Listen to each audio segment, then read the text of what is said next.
Hello అండి, welcome back to my channel.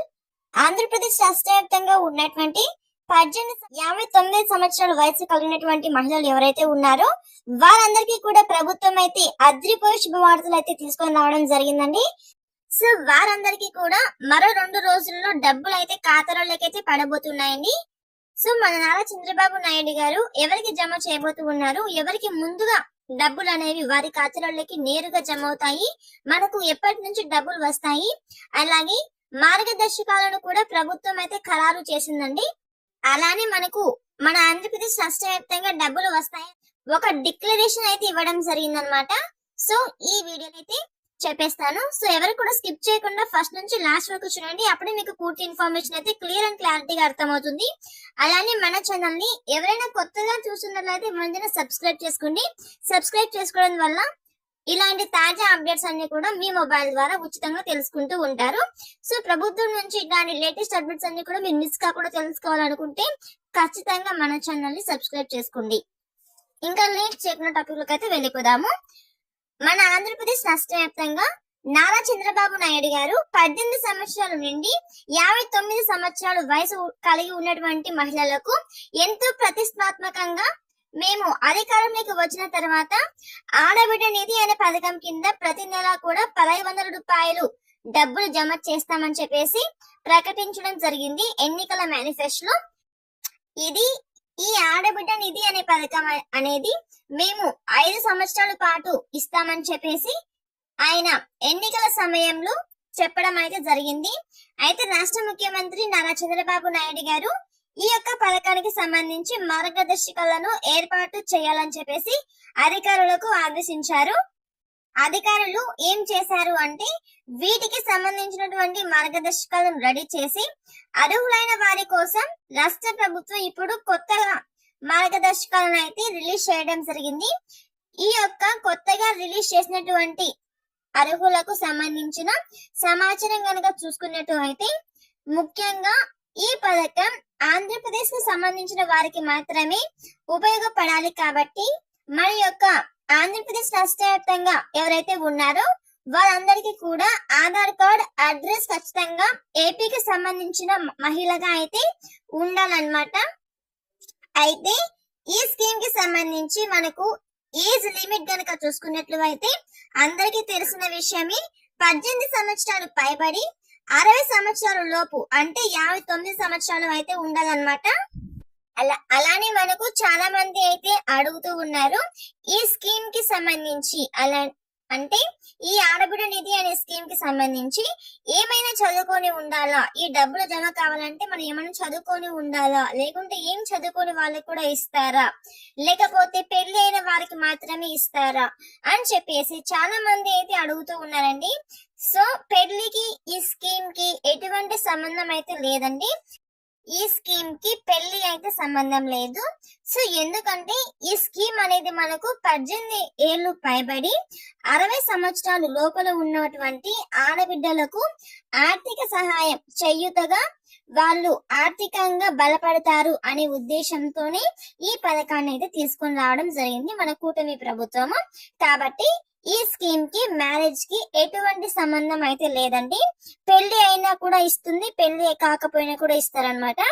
తర్వాత next point వచ్చేసి మన యొక్క రేషన్ కార్డ్ లో ఎవరెవరి పేర్లు అయితే ఉన్నాయో వాళ్ళందరికీ కూడా ఖచ్చితంగా ఈకేవైసీ అయితే ఉండాలన్నమాట.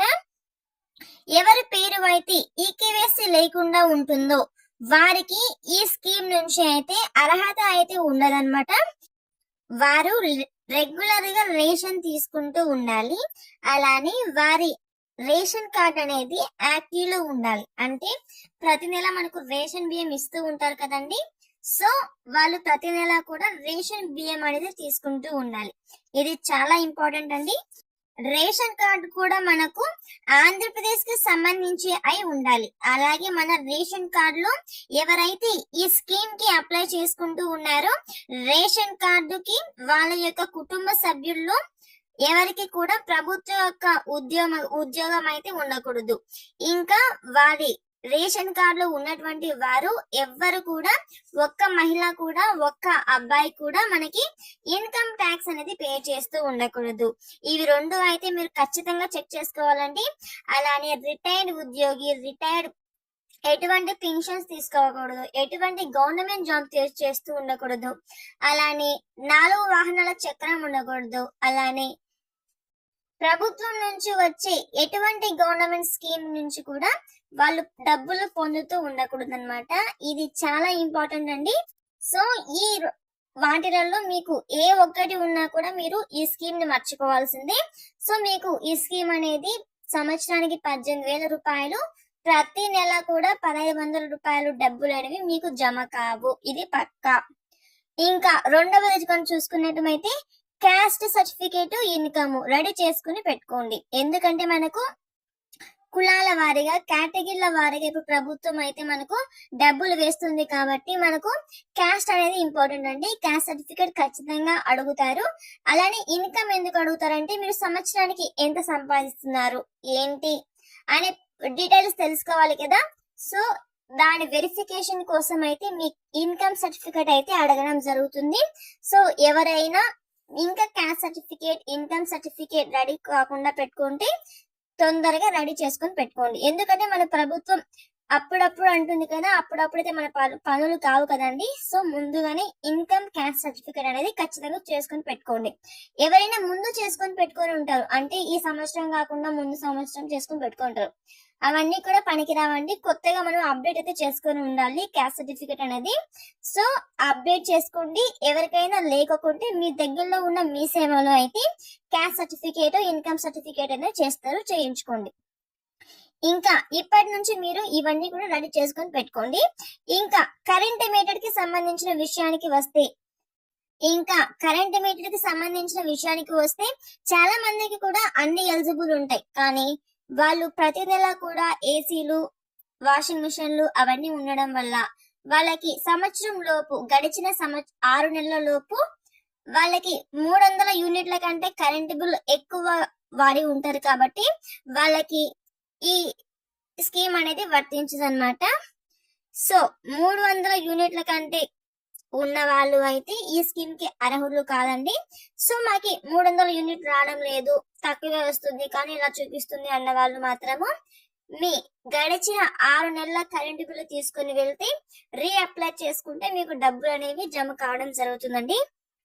ఇంకా వచ్చేసి ఇటువంటి వాళ్ళకు కూడా ఈ ఆడబిడ్డ నిధి స్కీమ్ అనేది ఎలిజిబుల్ అయితే ఉండదండి. అలానే ఇంకా పెన్షన్ తీసుకునే వాళ్ళకు కూడా ఇవ్వరండి.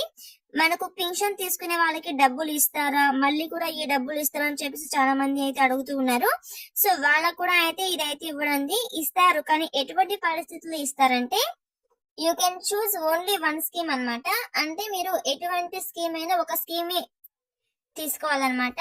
అంటే ఆడబిడ్డ నిధి అనే స్కీమ్ అయినా ఎంచుకోవాలి, లేకుంటే పెన్షన్ అయినా ఎంచుకోవాలి. రెండిట్లో ఒకటి మాత్రమే మీకు ఇవ్వడం అయితే జరుగుతుంది అనమాట.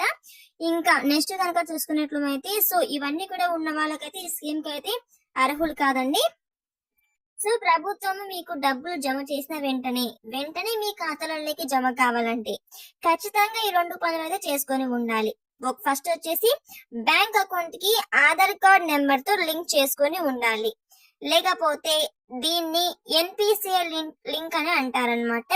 సో దీనిని ప్రభుత్వం అయితే తేల్చి చెప్పింది, ఎన్పిసిఐ ఉన్న వారికి మాత్రమే డబ్బులు జమ అవుతాయని చెప్పేసి, లేకుంటే ఇవ్వమని చెప్పేసి చెప్పడం జరిగింది. ఇది ఆధార్ కార్డ్ ఎనేబుల్ పేమెంట్స్ అనమాట.